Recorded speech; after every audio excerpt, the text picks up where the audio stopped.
Thank you.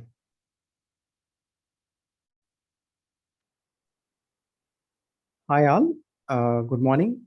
Once again, this is Hari Krishna Gadipe. I am one of the volunteer and core team member of the RISE program.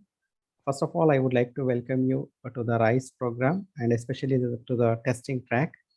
And basically, like in the testing track, what we found is like we have audience from all different sections. Like we have students, and at the same time we have non-IT background participants also. Apart from like the normal participants like who would like to return back to the mainstream workforce.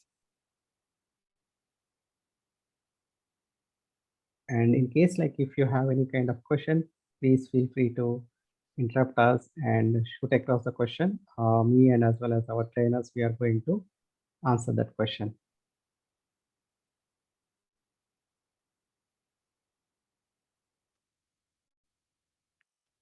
Okay.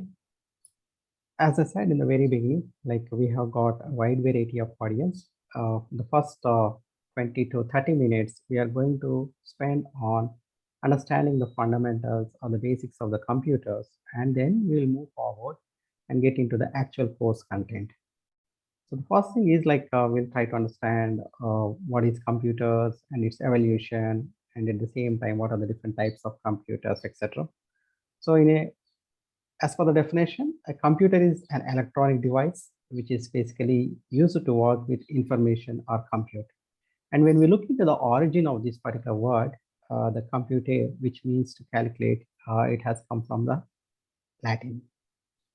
So at least I feel like today we won't be able to imagine a world wherein like we cannot spend time without using a computer even for a minute. And in fact, like um, I see like most of the people, they are spending time on multiple computers, multiple desktops, and multiple screens in order to speed up their work and to ensure productivity. So I feel like the entire audience definitely like they are very much aware like what is the importance of a computer and how exactly we are using as part of our day-to-day lives. And quickly moving on to what are the different types of applications that are being supported using these computers. So as I said, like computer has become indispensable for us. So you take any kind of a domain or you take any kind of application, either it could be business, banking, insurance, education, marketing, healthcare, engineering and design, military, communication, government, whatnot. I just kept around 10 fields, but if you ask me, definitely I think like the kind of usage is very vast. And what exactly do you feel like, why is that we have become so dependent with respect to computers? And can one of the audience answer this question? According to you, what do you feel like uh, it made us so indispensable like to depend on the computers? You can please unmute yourself, and I want this session to be interactive and engaging so that like we get the maximum benefit Can of do this program. multiple tasks at a time. Okay, yes, multitasking is something. Agree. Yeah. Yep. Efficiency, accuracy. Great. You're dot on point. Yes, efficiency and accuracy. Agree with you. You're, What else? you're able to do lot of work in short period of time.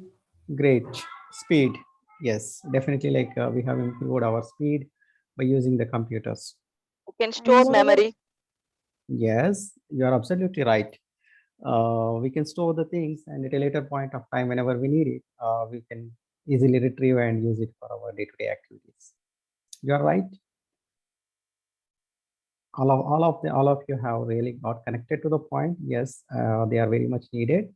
And the basic objective with respect to computers is like we want to ensure that we have a easy, comfortable life, and that's where like we are using these electronic devices. For example, you take your refrigerator, your fans, your ACs, your television, etc. And computer is just another electronic device, but the importance that it is playing in current world is it's huge. You can't really define in plain words like how critical it has become, especially like in the current remote working condition.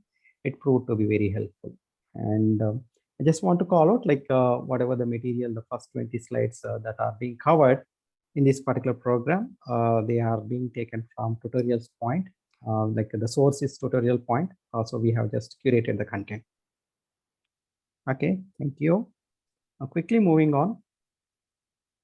We'll just try to spend a couple of minutes in understanding the architecture of a computer, or like the dissection of a computer. How does it really looks like? So on the left-hand side, we have the input, and in the center, we have the central processing unit, and on the right-hand side, we have the output. So for like most of the experienced professionals who are spending time from last couple of decades or last couple of years, it might be a silly point, but definitely, like as I said, like we have the audience who are from variety of backgrounds, and we thought like definitely it's going to refresh our brains or our mind, which we have read across in the very beginning of our careers or during our schooling education. So we'll have the input devices, and using these input devices, it could be a mouse or a keyboard or whatnot. We are going to enter the input, and then in the actual CPU, we'll have the control unit, and then the arithmetic and logic unit, and then followed by the memory unit. So the control unit is like the heart of the computer. It's going to like perform all the different kinds of operations that is as much as critical to a human body with respect to the heart. And then we'll have the arithmetic and logic unit, which are going to take care of the arithmetic and as well as the logical operations. And as someone rightly pointed out, or someone rightly called out, memory unit is very much critical. And this is where like we are going to store our content, whatever the processing or whatever the data that we create over a period of time, that will be stored in this memory unit. And then finally, we'll have the output. Okay. So when we say the memory, again, like there are different types of memories, RAM, ROM. So something like which is temporary in nature, and then something which is permanent in nature. So something which is in temporary in nature, it will be used by the computer for its processing and storage. And then like maybe like once we release it, it will be vanished. So it will not be available for later retrieval. But when it comes to like some storage which is permanent, definitely like we wanted to store the data and retrieve it at a later point of time for our consumption. And finally, moving on the output, at the end of the day, all we are trying to do here is like to provide some data, process it with some programs, etc., with some softwares, applications, whatnot. And finally, it will be again like presented as an output to the end user. Okay. So does anyone would like to chime in their thoughts, or does anyone have questions with respect to whatever we covered so far? I would like to take a pause here.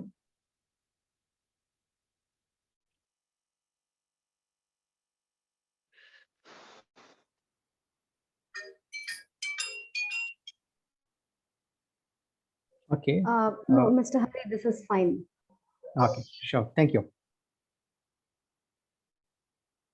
Okay, now quickly moving on to the generations. So at least I feel like, for example, if we want to learn something, definitely like we need to understand from where it is coming, what is the history behind that, and how did it evolve over a period of time. And I felt like this would really help us to understand like how it has evolved over a period of time.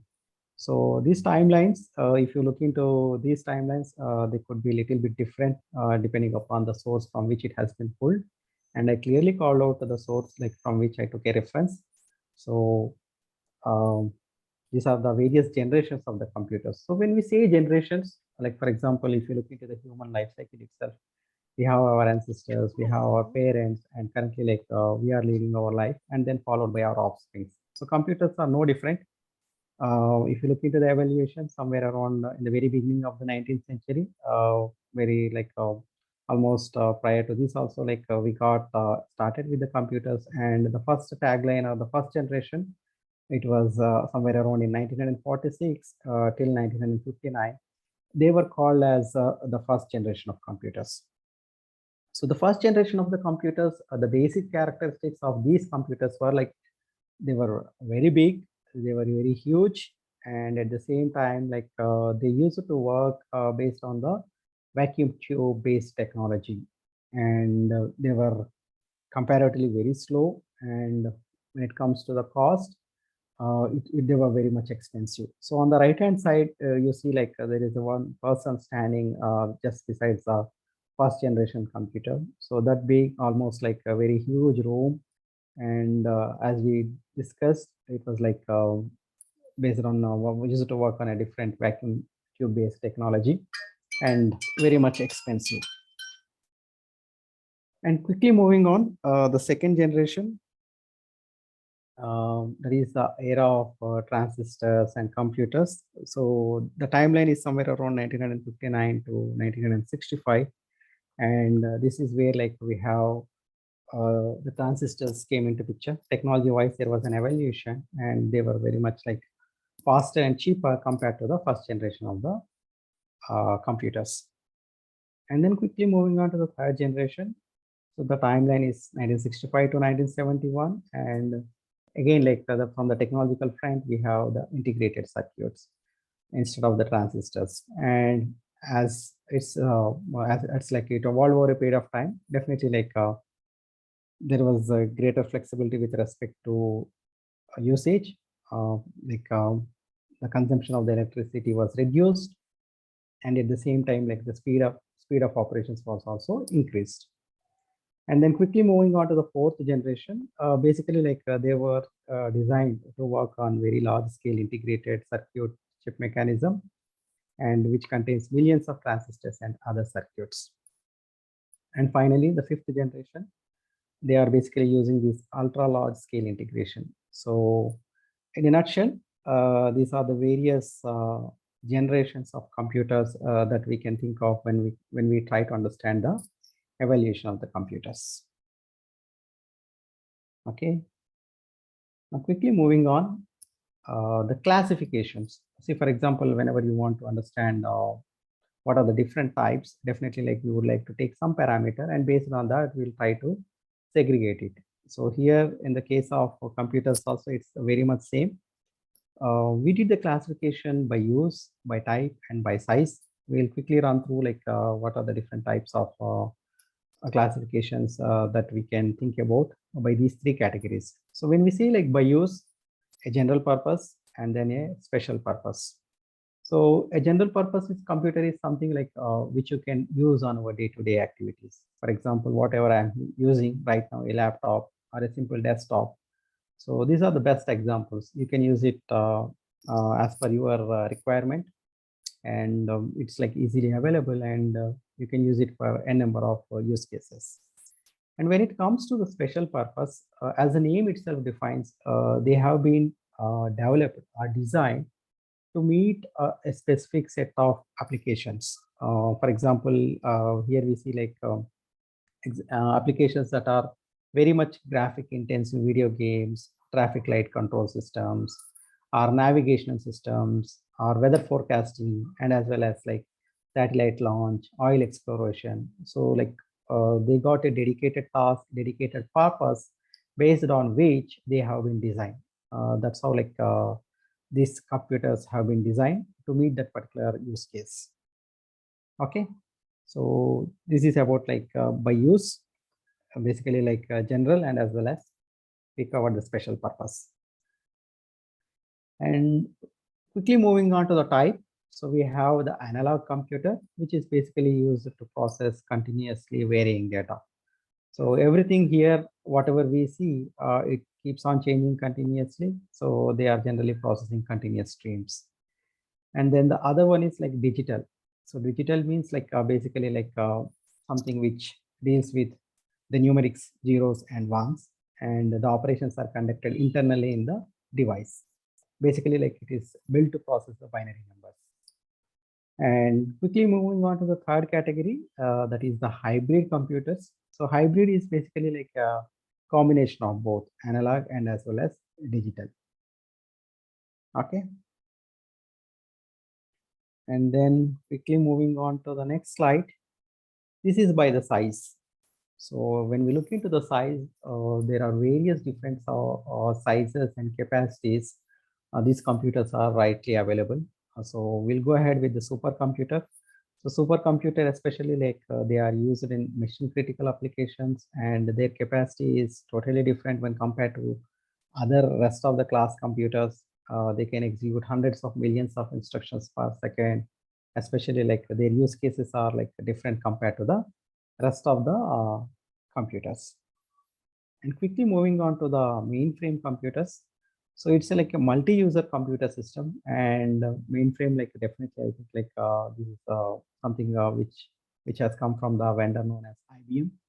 And IBM is like very much focused with respect to the mainframe machines, and I think like they are there in the market from last 30 to a minimum of 40 years, and they are known for their resilience and their stability, and especially like they are mainly used for mission critical applications, wherein like we have a requirement of ensuring that the application is available for the maximum amount of time period, or wherever like we have some kind of criticality tied around that. Definitely like mainframe computers are something which are extensively used.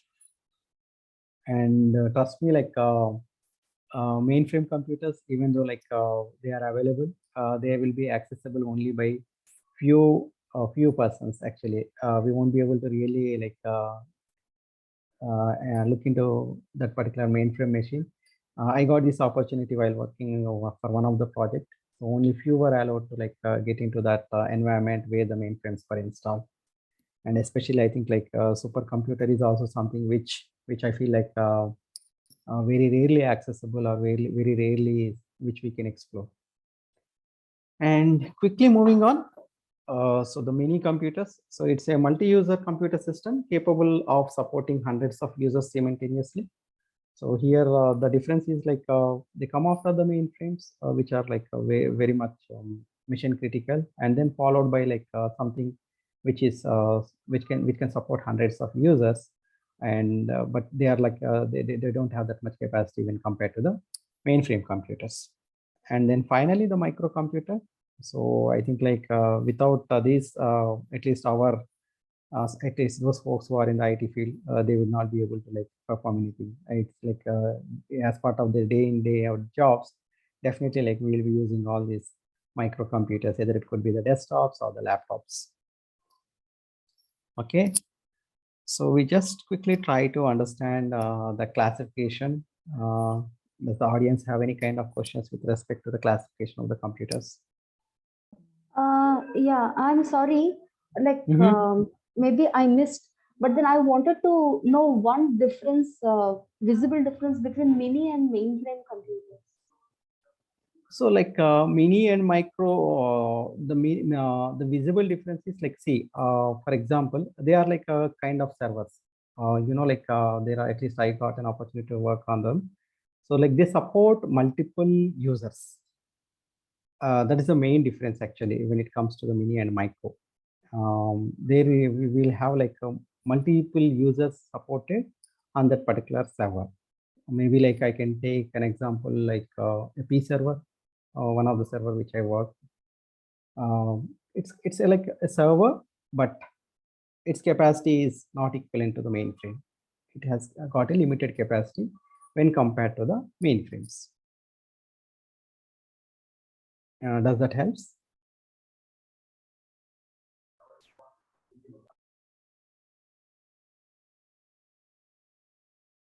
Are we good? Yes. Okay, sure. Thank you. Any further questions?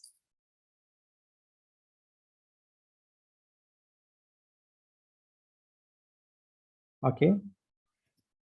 Quickly moving on. So this is the same classification which has been depicted graphically: analog, digital, hybrid, micro, mini, mainframe, and then supercomputer. Okay. And then now we'll quickly try to understand what is hardware, what is software, and what are the different categories of softwares. Okay. And the first one is like when it comes to hardware, anything that is physical, which we can touch and feel, that is part of the computer, is known as hardware, which is generally abbreviated as HW. So we just saw like in the very beginning, we try to understand, like we try to input something into the computer, and then the computer is going to process, and then finally it is going to provide us the output. So all the input devices, either it could be a keyboard or a mouse or whatnot, anything that you would like to input into the computer, they are known as input devices, and then followed by the output devices. So once the computer processes the data, it is going to send it across the output through the output devices. And then apart from that, we got the secondary storage devices like hard disk, CD, DVD, etc. And then the internal components, CPU, motherboard, RAM. So all these, they are all categorized as hardware components. And then quickly moving on to software. So software is nothing but it is a set of programs which is designed to perform a well-defined function. So any kind of functionality that you wanted to achieve, for example, you wanted to apply some kind of password. So you just go ahead and design an application, and that application can be used for applying the password. So it's a kind of like software application. And at the same time, you use all different products, either it could be like your Microsoft Word, PPT, etc. So all these like they are again categorized as software. So a computer is nothing but it is a combination of both hardware and software. We use hardware as well as software for our day-to-day functioning. And quickly moving on, looking into the types of the software. The first one is system software, and then followed by the application software. So when we say like system software, it is more concerned with the computer itself. Like for example, the device, the file system, the storage management, the error correction, etc. And one best example of the system software is operating system. So in the market currently, like we have different operating systems, and one of the widely used one is like Windows and Linux. Apart from Windows and Linux, we have various operating systems that are currently available in the market, like Mac from Apple, etc. Okay. And quickly taking a look into the operating system. So operating system is nothing but it's an interface between the user and then the actual system. So it acts as an intermediary, and then like it helps us to work with the computer. So whatever the input that you give to the computer, it will be like in a high level language which will be human readable. And then the operating system takes that human readable instructions and then supplies it to the backend application, and then the operating system, and then the hardware to execute that particular action. So operating system is nothing but it's an intermediary that will take the end user's input, and then it will provide it to the application and to the hardware for the processing. So it's a kind of like specialized software that controls and monitors the execution of all other programs that reside in the computer. And then we'll look into the application software. So the application software, I just gave an example. There could be like some kind of online applications, or it could be some kind of products. The best example is I just described the Microsoft Office products. Either it could be like a Word, Excel, or a PowerPoint presentation, or it could be your browser or your Adobe Photoshop, whatnot. So all these are generally classified as application software. And then quickly changing the gears, we'll just spend a couple of minutes more trying to understand the computer network. So computer network is nothing but it is a system wherein like multiple computers are connected to each other. So that's where like the networking happens, and that's where like the internet has been built, wherein like you have hundreds of thousands or lakhs of computers that are connected together to share some kind of information, resources, whatnot. So this is how the computer network is designed. This really helps us a lot because, like for example, imagine a world where like you are working on an isolated computer and you are not able to share anything to the other participant or other person. So definitely, like I think like networking is something which really helped the computers to evolve a lot over a period of time. And the key requirement here is like we wanted to be connected and we wanted to share the resources, and at the same time, we wanted to bring in that comfort of speed, execution, and efficiency. that really helped this the computers to evolve. Okay, so when we look into the networks, high level, like we classified it as two types. One is internet and the other one is intranet. So internet is something which is wide open. You can just go ahead and connect. And I think like most of we are already using it. We just use our router and then like we'll get an IP and then we'll get connected to our broadband provider and finally to the actual internet. That's how like we are able to share any kind of content, meetings, anything that we would like to do as part of our day-to-day activities. So basically it's like a worldwide global system of interconnected computers and networks, which is basically we are calling it as an internet. Okay, and then we have the intranet. The only difference between internet and intranet at a high level is like intranet, it is a applicable or which basically supports an organization or a particular group. But when it comes to an internet, it's like wide open. It's like in the public domain. Anyone who is part of that particular network and who is authorized and who can be like allowed to connect, definitely like they can go ahead and interact with each other. But when it comes to intranet, it is like a dedicated space of network of computers which are extensively or explicitly meant for use within that organization itself. It's a network within the internal departments of a particular company. Okay, any questions with respect to the topics though we have covered so far?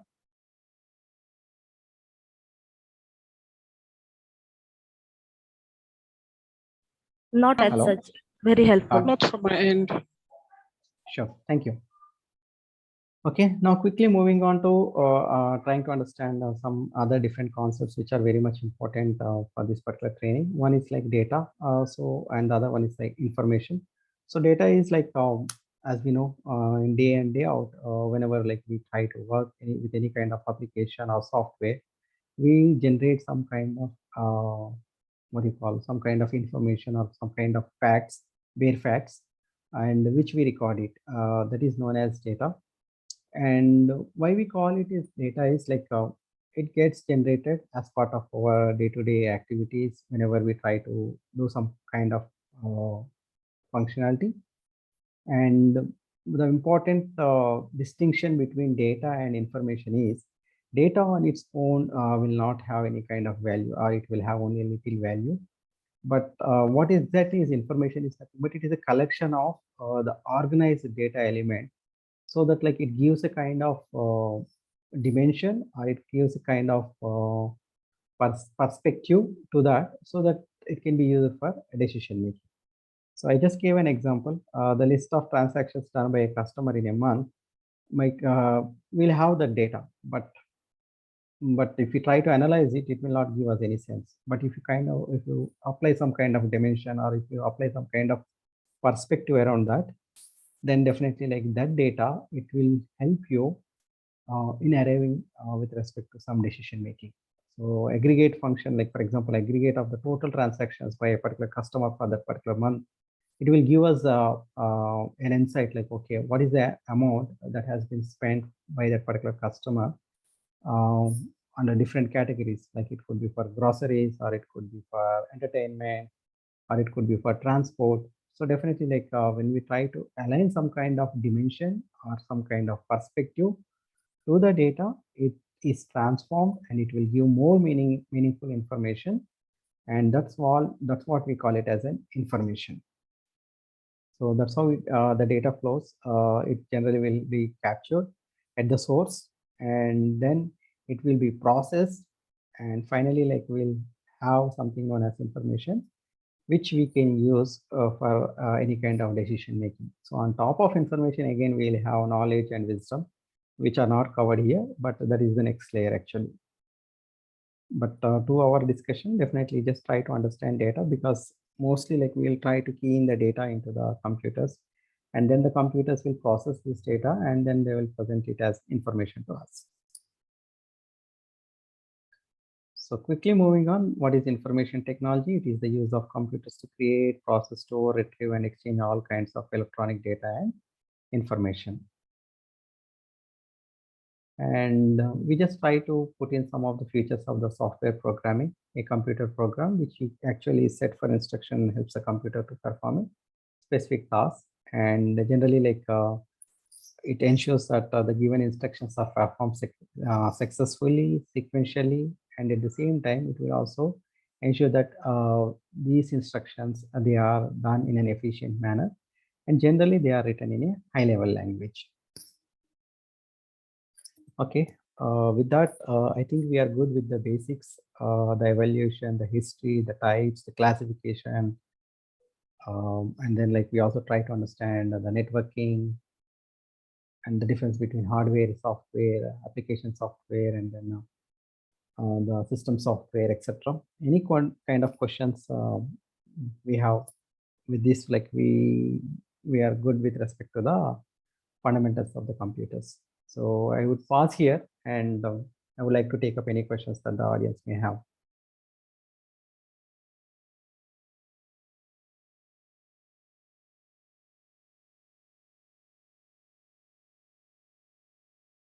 Hello, am I audible? Yes, Hari, you are. Yeah, you are. I don't have a question from my end. Okay, great. So I think now we all are on the same common ground, and definitely like we are all set to like observe more as part of today's session. Rupanjali, I just want to check, do we have Priyanka, the trainer, on the call? So Hari, Priyanka is still. Okay. Okay, thank you all. With that, we have completed the basics or the fundamentals of the computers. Now I would like to request Vishalakshi to continue with the testing topics. Vishalakshi? Yeah, thanks, Hari. Hi, all. I'm Vishalakshi, and I'm into testing, manual as well as automation from around 14 plus years. Yeah, today I would like to walk you all through what is meant by testing, what is meant by manual testing. So. Firstly, would like to welcome all of you all to this RISE program. It's a great opportunity for all of us to get together and like it's a second phase of your career, as one of my teammates has already told you all. So it's a great opportunity for us. So I welcome you all again. Okay. Coming back to testing, actually, why is testing required? Why are we going to testing? So that is my first question to all of you all. So, why is testing required? To validate the actual product. Yeah, to validate the, yeah, exactly correct. If we don't validate the actual product, what happens?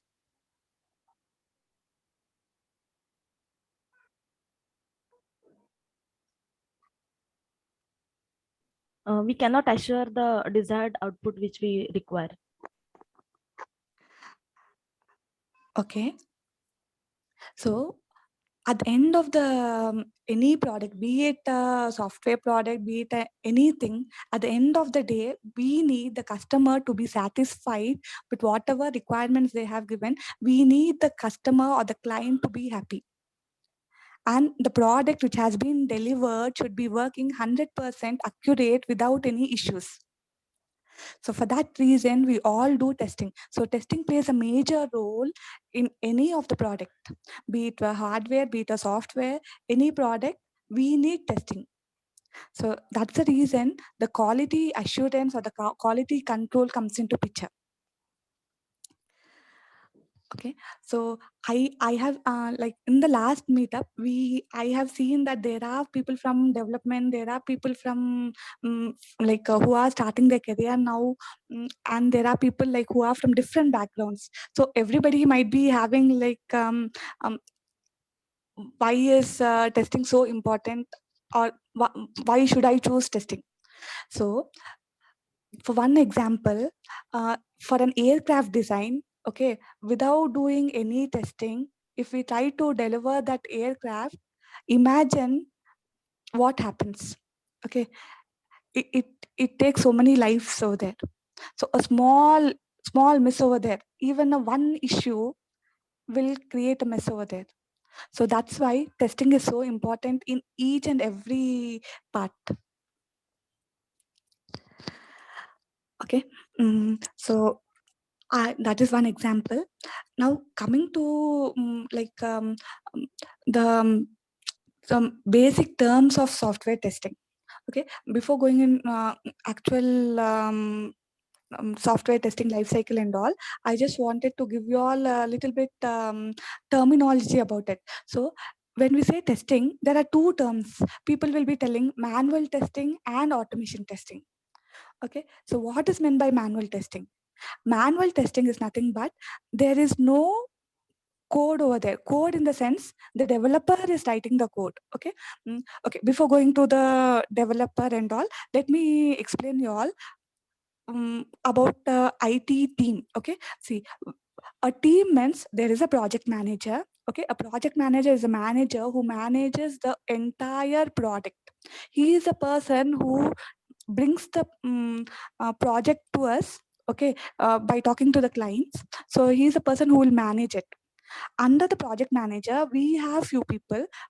So there would be a team lead. Then we have developers. Then we have the testers and also a business analyst. So business analyst is the person who will try to collect the requirements from the client. Okay, and the project manager is a manager who also sits with the BA, tries to understand the requirement, and also he is a person who will try to talk to the client and get us the project according to the billing. Everything is being decided over there. Okay, not going into much details. I just wanted to because I know there are few people from few are freshers, so I'm not sure if they understand when I say a business analyst or a developer. So just wanted to tell you all a team structure. Okay, a team structure is nothing but we will have around 5 to 6 team members. But so in that 5 to 6 team members, imagine there is a person called project manager, and then we have a project lead, and then we have 2 to 3 team members who are two persons are the developers, one person is the tester. Okay, so we are all testers now. Okay, the project manager is getting the along with the business analyst getting the requirement for us. Requirement means what? A requirement is nothing but suppose now everybody is using a mobile. Okay, in this mobile we have a WhatsApp. So how WhatsApp is a requirement that a particular person has told, see, this is my requirement called as WhatsApp. I want you to build it. So now your requirement is nothing but a WhatsApp. So the client has come to the project manager and the project and told that, see, I want your team to build a software called as WhatsApp. So I hope now you all have understood what is a requirement. Okay, they just give us few terms and conditions. Okay, I need my software to be built in this way. I need all these features in it. I need the emotions tab over there. I need a notepad which should have all the characters, which should have all numbers. So like this, they give all the requirements. Okay, the project manager and the business analyst tries to define or get all the requirements from the client. Okay, so I wanted to make you all understand first what is the requirement. So I hope you all are good with the requirement phase. Any doubts over here? And please let me know if I'm trying to if my speed is, if I have to lower down my speed or something, please let me know. Yeah, I think you're a bit fast. Okay, yeah, sure, I'll go a little bit slow. Yeah, thank you for that. Yeah. And is the word requirement clear? Yes. Okay. Yes. Okay. So once we get the requirements, okay, the next stage is the developers will play a major role over there. Developers, along with the testers, we will try to analyze the requirements. Okay. As soon as the client gives you 2 to 3 lines of requirements, you need to sit and understand what is the actual requirement, what needs to be developed, what I need to test from my side. Okay, the developer will think logically, how should I design it? And the tester, I need to try to think, how should I break the code? Okay, and because at the end of the day, it should be a defect-free code. So we all should think in a both positive and a negative way. So whenever there is a requirement being given to us, you need to think about 360 degrees angle. What are all the positive scenarios that comes to your mind? What are all the negative scenarios in order to break the code which the developer has written? So that is an important trait of a QA tester. So we all need to build that in order to become good testers. Okay, so whenever you all have been given a requirement, just think. Okay, first thing that has to come to your mind is the straight through processing. When we tell straight through processing, it is a happy path.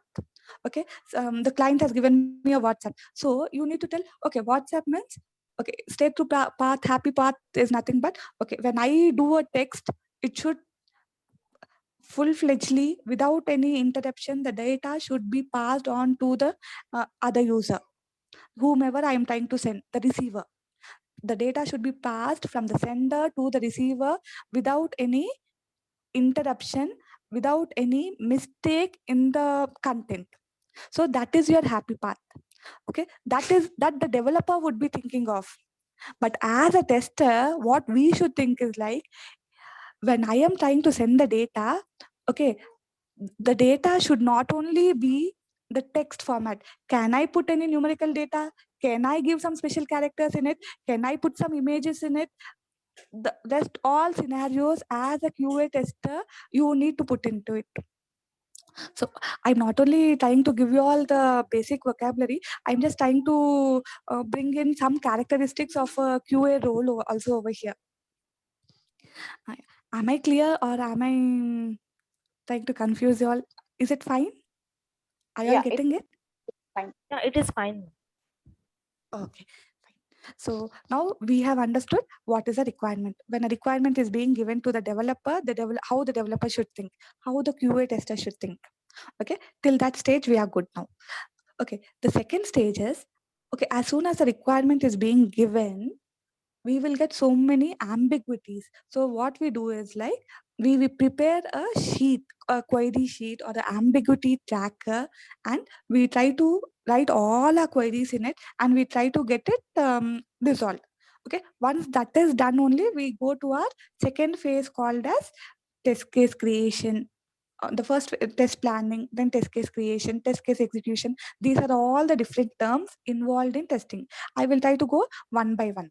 Okay, so the first thing is like, as soon as the requirement is being given, there are few people who will be analyzing whether this requirement can be achieved manually or automatically. Can we do it?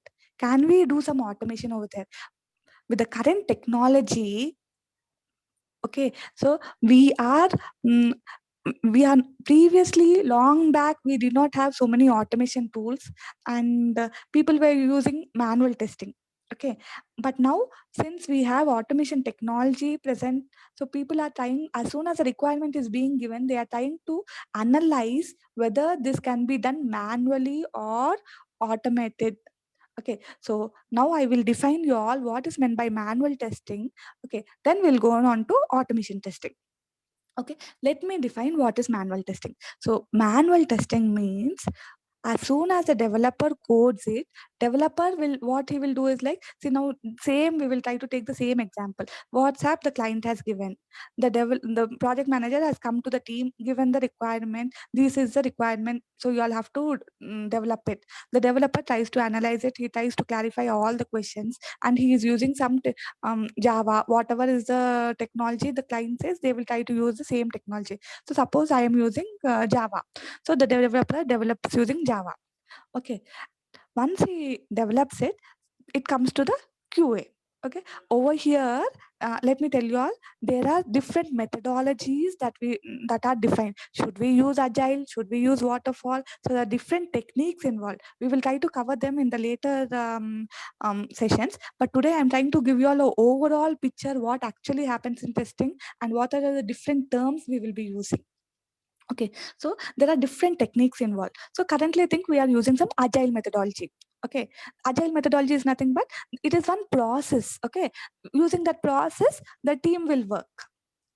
Okay, I'm just reiterating because I might go a little bit fast, so I'm trying to reiterate. So once the requirement is given, the developer codes it and the tester will test it. So there is some process being defined over here, methodology we call it. And now I am trying to call it as agile methodology. Okay, for now I just note it down as, okay, team is following some agile methodology. Okay, that's it. Okay, later on we will try to explain you all each methodology in the later sessions. Okay, now the developer has developed it. As a tester, I need to test it. Okay, when I am testing it, okay, I told you all two terms: manual testing or automation testing. Okay, that the project manager has due to everything he has taken into consideration, and he told we will do a manual testing over here. Now, what is meant by manual testing? Manual testing means I am not using any of the automated tools. So, okay, without any tool, a QA, a person, a tester is testing the code by giving inputs. Okay, by giving with his hand some inputs and checking whether the output is coming correctly or not. There is no tool being present over there.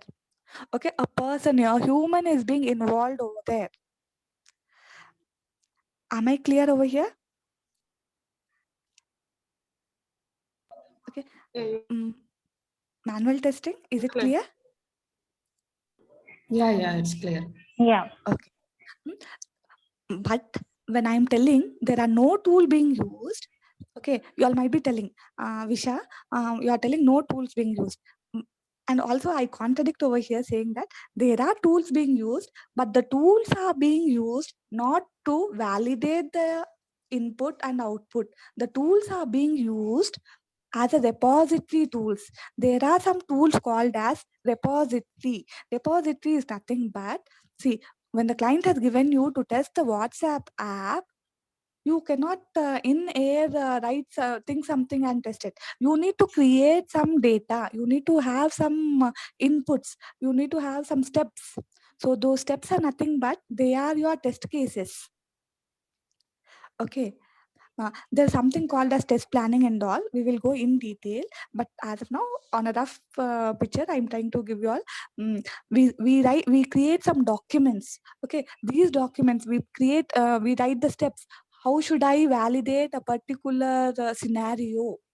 Okay, whenever a requirement is being given, we try to create different scenarios. That is what I was telling, a positive scenario as well as a negative scenario. When I tell a positive scenario, from a sender to the receiver, is the content flowing properly without any issues? How much time is it taking? My second scenario with it will be, if I give all the numbers, is it going successfully? If I give alphanumeric, my third scenario. If I try to give only emojis, is it going? If I try to send only picture or a GIF, is it going successfully? So these are all my multiple test cases. Okay, so these are all my multiple test cases. So where will I cannot, I should show the client where is my proof? Okay, so these are all, where will I store it? I would be storing in a repository tool called as either quality center or a Q test, so that there are multiple tools available.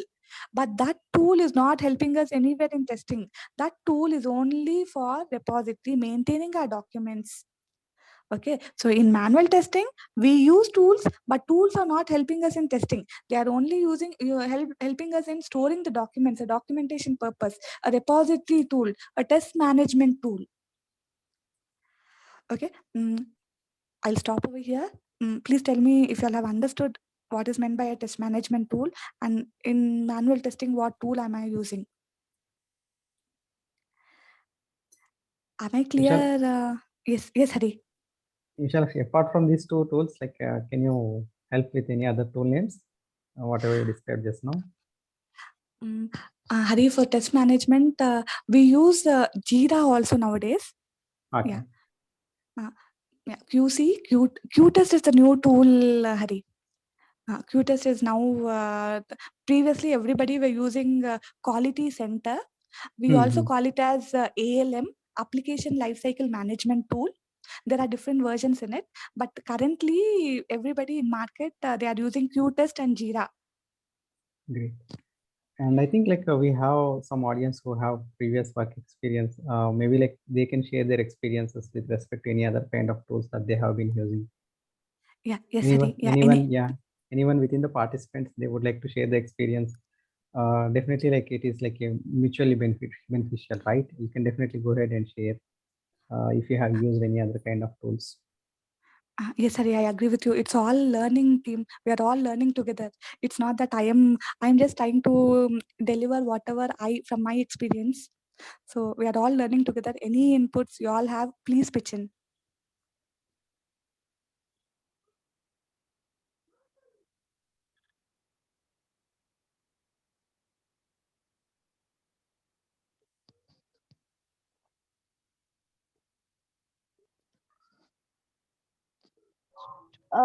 I have few doubts. Yeah, sure. Please go ahead. Yeah, but I'm not sure if these doubts are early. If you feel they are clarified, they'll be clarified later on. Yeah, it's fine. Now that we understand, the tester's role begins once the developer has given the codes or he has written the codes. Correct? Yeah. Yeah. Okay. Now, say for example, a project arrives. I mean, a requirement arrives. So, from tester's point of view, from tester's perspective, are they given any kind of duration of time that within this duration of time they should be finishing the testing part? Yes. Yeah. Okay. I'm not sure who is talking. Can you please tell your name? Yeah, this is Shirisha. Yeah, Shirisha, 2 points over here, Shirisha. See, the first point is you asked me whether the tester roles begins after the developer has coded. So it depends on the methodology we are using. Okay, it's not always that after the developer finishes his coding, we will start testing. Okay, there is in agile methodology, we all start together. In the previous waterfall and all, it was like once the developer finishes, we started. But now that is not the process we follow. We all start together. Okay, so later on in our when we are talking about different methodologies, you will be more clear. Okay, and the second point, the duration point. See, every project will have a timeline. Okay, and as a tester we will be given, for example, if you take agile only, I'm just using agile because we are currently in agile mode. Okay, so we will be given duration within every sprint is 2 weeks of time. So in this 2 weeks of time, we are given 1 week of time for testing. 1 week of time we will be with the developers, planning, designing a test case, understanding the requirements and all. So in detail we'll be covering all of this, but for your question, I don't want you to wait till that time, so I'm just trying to answer it. Okay, so I got it.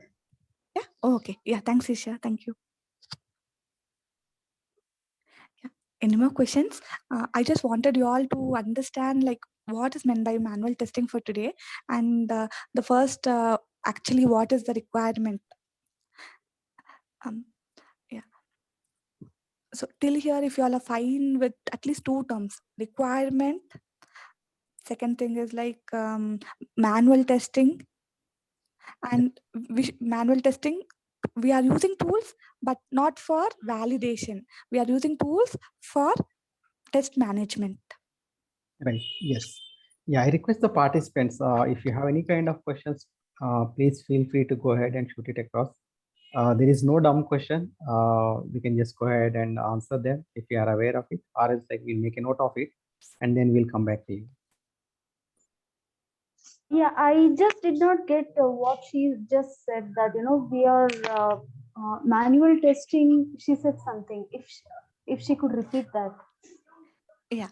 See, I wanted to make you all understand we are doing manual testing, but in manual testing also, we are using a tool. Okay. But that tool we are not using for validating the application.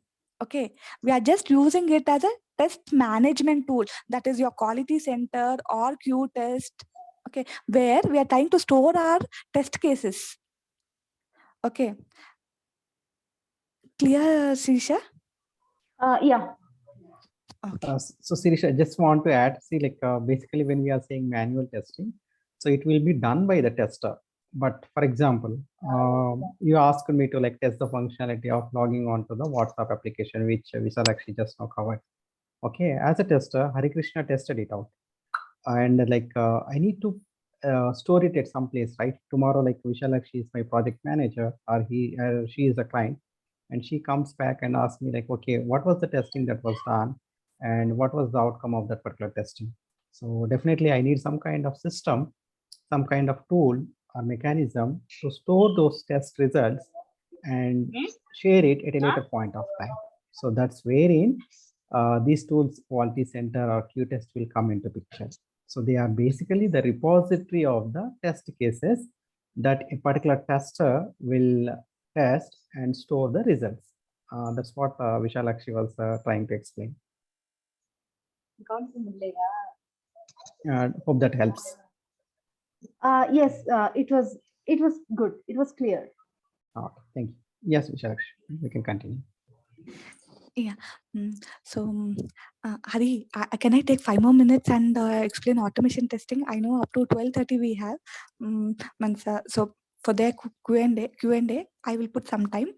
For today, I'll at least go ahead with one more definition. Is that fine, Hari? Yeah, sure. Maybe like at 12:25 we'll close and then we'll take up further questions at 12:25. Please go ahead. Yeah, sure, Hari. Yeah, thank you. So now we have been defining manual testing. Okay, I would also like to define what is meant by automation testing, so that there would be a clear cut idea when we tell what is manual testing and automation testing. Okay, so we are good with manual testing. Okay, we are using only a test management tool over there. When we say automation testing, there is no human intervention involved at all. If human intervention is involved, also it would be very, very minimal. Okay, we are using some tools where the tool itself will give the input, will also validate the output and give us the results. So that is what we call as automation testing. There are different tools in the market like Selenium, QTP, which is also called as UFT. So we have different tools available. Okay, like Cucumber, we call Tosca, Axe. So different tools. The most popular ones are currently in market is like Selenium, which is an open free. QTP is a little bit like far away. It was being used previously, and now most of the German market and all we use Tosca. And most of the banks also use it. So Tosca is also one of the most popular tool, because there is no much coding involved over there. And luckily in our sessions we are trying to cover Tosca for all of you all. Okay. Okay. Before that, I just want to reiterate once again. Okay, automation testing is nothing but we are using a tool where it will only pick up the input, it will only give us the output. We have to only see where are the discrepancies. It will only show the discrepancies also. Clearly, it will give the screenshot and all. Okay, so everything is done automatically. So that is what we call as automation testing. Okay, manual testing means I as a tester, I will be involved in it. I will be sitting and writing my scripts. I will be writing all my scenarios. In automation testing also means the human intervention is involved. That means we will only try to think, a machine will not think about the different scenarios. Okay, but now we have artificial intelligence coming over, has already come into that space. But for now, understand, manual testing means I will be doing end to end. Okay, the QA tester only will be doing, whereas the automation tester, nothing. Okay, we just give the in an Excel sheet we try to use the little bit coding languages. If we are using UFT, we use VB scripting. Okay, you need to just write the logic once, it will take care of everything. Selenium, we use Java over there. Okay, is it clear, everyone? Like a difference between manual testing and automation testing? It's clear. It's clear, Visalaksha. Sorry, two of them spoke at the same time. I heard one person it's clear. The second person was having some doubt, I Yeah. think so. Can you please? This is Agnana. Yes, please. My question is like, you said in Tosca, no coding is required, right? Yeah, yeah. It's a drag and drop tool. Little bit, not too much. If you take Selenium and all, you need to have core Java. Okay. Okay. Tosca is like a no code tool only. Only little bit logic, if else and all is enough. No C, C++, no Java, nothing. Ah, It's a all right. drag and drop tool. All right. Thank you. I have a doubt in automation. Yeah. Hello? Yeah, yes, please. Hello? Yeah, I'm able As to you said hear that it will in the automation, yeah, it will pick up its input and it gives the output. In case if any defect occurs, how it is going to rectify in the automation? No, it will not rectify. Okay, it will not rectify. It will give you a screenshot that this test case has failed. Okay, so for automation tool also, there is a automation tester who will write the code and all. Okay, when you give a WhatsApp app to him, the tool will not by itself create all the test cases and all. Okay, initially you need to use the logic and all. You need to create the inputs in an Excel sheet and all based on the tool you are using. Thing is like you are not sitting and giving the application manually. Okay, you will just write it once and put it in the tool. The tool will automatically pick the data, put in the application, okay, and give you the results. Okay, if there is a login failure, if there is an issue, what it will do is like it will tell you this test case has failed, this is the screenshot, there is a defect over here.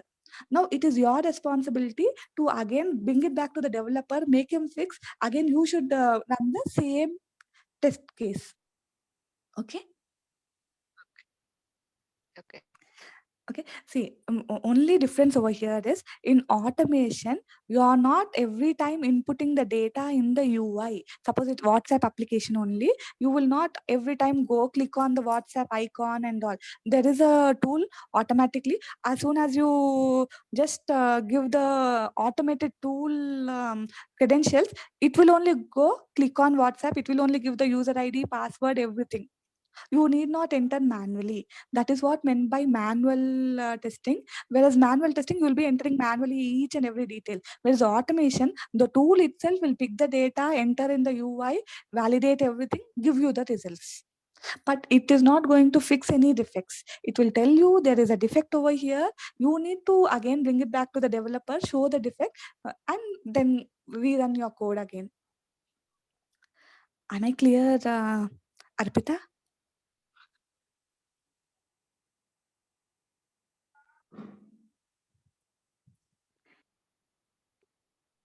Okay. Yep. Definitely, Vishalakshi. And I think like we are almost on the top of the hour. Thank you, Vishalakshi. I will just take a quick minute to summarize, and then like we'll close it with any Surely. further kinds of questions or instructions for today. So in today's session, just summarizing, we have covered like the evaluation of the computers, the fundamentals of the computers, networking, software, hardware. And at the same time, Vishalakshi has given an overview with respect to what are the different kinds of roles that are available as part of the software development and how exactly the flow will happen. So basically like just take an example.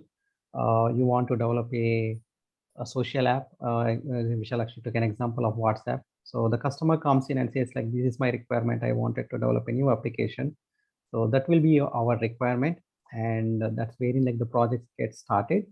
The developer is going to code it. And then the next role would be by the testers to ensure that whatever the product or the service that has been developed, it meets the client's requirement. And that's wherein like the tester will come into picture.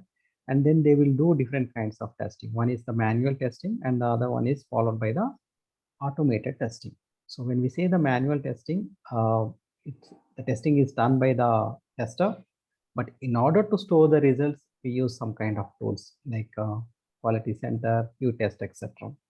And when we say like automated testing, we want our life to be comfortable. So these tools again, like they are built on some tool or technology like Java, .NET, etc. And what is that these tools we are going to do is like the tester is again going to use these automated tools like Selenium, Tosca, etc. and record the testing scenarios. Like for example, the simple login. There is one test case known as login test case. They will simply record the test scenario of login, and then they will try to run that for multiple iterations. And the tool is going to help us with any kind of bugs that are part of that particular functionality. Okay. So in a nutshell, like this is what we have discussed today. With that, like would like to pause the recording